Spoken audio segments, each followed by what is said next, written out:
गुजरात से राजस्थान तक 10 राज्यों की 24 राज्यसभा सीटों के लिए चुनाव का ऐलान। जानिए कब होगी वोटिंग। Rajya Sabha elections 2026 date. चुनाव आयोग ने जून जुलाई में खाली होने वाली 24 सीटों के लिए चुनाव की घोषणा कर दी है। महाराष्ट्र तमिलनाडु में राज्यसभा की 2 सीटों पर उपचुनाव की तारीख का भी ऐलान किया है। चुनाव आयोग ने जून जुलाई में खाली होने वाली 24 सीटों के लिए चुनाव की घोषणा कर दी है। इसके अलावा महाराष्ट्र और तमिलनाडु में राज्यसभा की 2 सीटों पर उपचुनाव की तारीख का भी ऐलान किया है। 10 राज्यों में राज्यसभा के 24 सदस्यों का कार्यकाल जून जुलाई में खत्म होने वाला है। इन सभी 24 सीटों के लिए आयोग ने चुनाव की तारीखें घोषित की हैं।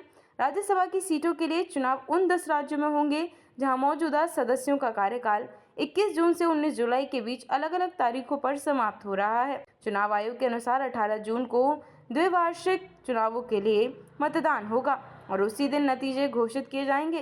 चुनाव आयोग 1 जून को नोटिफिकेशन जारी किया जाएगा। 8 जून नामांकन दाखिल करने की आखिरी तारीख रखी गई है।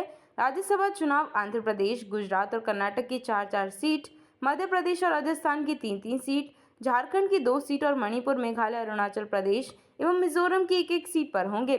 नॉमिनेशन दाखिल करने की आखिरी तारीख 8 जून है। ईसी ने राज्यसभा की 2 सीटों पर उपचुनाव की भी घोषणा की है। दोनों सीटें नेताओं के पद से इस्तीफा देने के बाद खाली हुई हैं। महाराष्ट्र में सुनेत्रा पवार के इस्तीफे के बाद राज्यसभा की 1 सीट पर उपचुनाव कराया जाएगा। उनका कार्यकाल 4 जुलाई 2028 तक था, लेकिन विधायक बनने के बाद उन्होंने 6 मई को पद से इस्तीफा दिया था।